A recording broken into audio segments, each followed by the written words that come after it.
बिस्मिल्लाहिर्रहमानिर्रहीम। अस्सलाम वालेकुम मोहतरम सामीन, अल्लाह पाक से दुआ है कि आप लोग हमेशा खुश रहें। बुरी खबर, आज़मीन हज पर सऊदी वजारत हज ने सख्त पाबंदी आयद की। ऐसे अफराद जो हज 2026 हैं उनको इजाज़त नहीं होगी कि वो अपना मजहबी फरीज़ा सर अंजाम देंगे। मोहतरम आज़मीन हज वजारत सेहत सऊदी अरब की तरफ से हज 2026 के लिए बाकायदा तौर पर तिबी रहनुमा असूल कायम कर दिए गए हैं, जिसके मुताबिक कुछ ऐसी बीमारियां हैं मुतादी जिनकी वजह से आदमी हज को इस बार हज 2026 में सऊदी अरब आने की इजाज़त नहीं होगी और वो अपना मजहबी फरीज़ा अंजाम देने से भी महरूम रह जाएंगे। मोहतरम आज़मीन हज 2026 जो भी दुनिया भर से आज़मीन हज सऊदी अरब की तरफ सफ़र करना चाहते हैं, लेकिन ऐसे आज़मीन भी हैं जिनको अब इजाज़त नहीं दी गई है। ऐलान बर हज आज़मीन हज 2026 है। वो कौन से ऐसे बीमारियां होंगी या तिबी हालतें होंगी जिनमें हामिल अफराद को हज 2026 में शिरकत की इजाज़त नहीं दी जाएगी। मोहतरम आज़मीन हज ऐसे मरीज जिन्हें अज़ा के शदीद नाकामी जैसे गुर्दों की खराबी है या डायलिसिस की ज़रूरत होती है।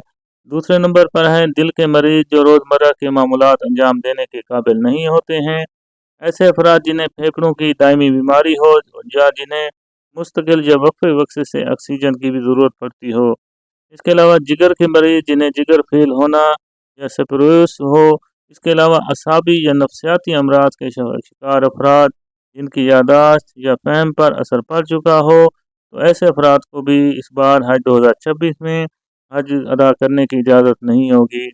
इसके अलावा अलमैदा या हरनेकिस के आज़मीन हज हैं मरीज़ खुसूसन बुढ़ापे के अंदर आने वाले होते हैं, हामला ख़वातीन जो हमल के तीसरे महीने में हों या पेचीदगियों का सामना कर रही हों। इसके अलावा छूत की जो फाल बीमारियां रखने वाले अफराद होते हैं, मसलन खंदक है, ONTB है, और इसके अलावा वायरल जो हेमरेजिक फीवर वगैरह होते हैं। वो मरीज़ जो कैंसर के आखिरी मरले में हों और कीमोथेरापी या रेडियोथेरापी जारी हो, तो ऐसे में आज़मीन हज के लिए इस बार हज 2026 में सऊदी वजारत हज की तरफ से सख्त पाबंदी आयद कर दी गई है। ऐसे जो बीमारी में मुब्तला अफराद होंगे उनको इस बार हज पर जाने की इजाज़त नहीं दी जाएगी।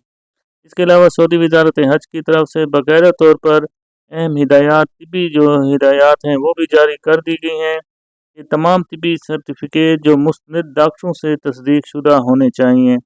इसके अलावा अगर आप देखें गलत मालूमात देते हैं तो इस आपके ख़िलाफ़ कानूनी कार्रवाई भी की जाएगी और वापसी के जो तमाम अखराजात होंगे ख़ुद जो ज़ायरे होंगे उनको अपना बर्दाश्त करना होंगे। वजारत मजहबी सऊदी पोर्टल मार्स के ज़रिए से तस्दीक शुदा मेडिकल सर्टिफिकेट की बुनियाद पर फिटनेस सर्टिफिकेट जारी करेगी जो वीज़ा के अजरा के लिए लाजमी होगा। मोहतरम आज़मीन हज सऊदी हुकाम तमाम दाखिली और खाजी मकामात और हज के जो मैदानों में मेडिकल टीमें तैनात करेंगी ताकि फ़िटनेस सर्टिफिकेट की जांच पड़ताल भी की जा सके। इसलिए सिर्फ मुकम्मल सेहतमंद अफराद को हज की इजाज़त दी जाएगी। इसके अलावा रवानगी से कबल तमाम आज़मीन का वैक्सीन लगवाना भी लाजमी होगा। कैंप में मौजूद तिबी अफसरान को इख्तियार होगा कि वो मज़कूरा अमराज या अलामात वाले अफराद को रवानगी से भी रोक सकें।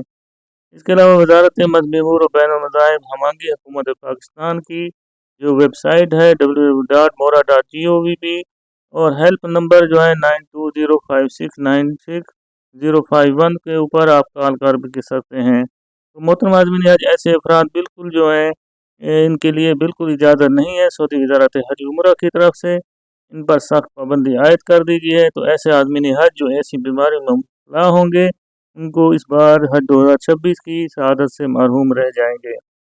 अल्लाह पाक से दुआ है कि अल्लाह पाक हर मुसलमान को सेहत और तंदुरुस्ती अता फरमाए और इसके अलावा वो आज़मीन हज जो इस बार 2026 में अपना मजहबी फरीज़ा सर अंजाम देंगे, अल्लाह ताला उनके इस मजहबी फरीज़े को अंजाम देने के हज मबरूर अता फरमाए। आमीन सुमा आमीन। कमेंट्स में आमीन भी लिख दें ताकि किसी की लिखी हुई आमीन काम भी आ सकती है। अल्लाह पाक हम सब का हामी नासिर हो। अल्लाह हाफिज़।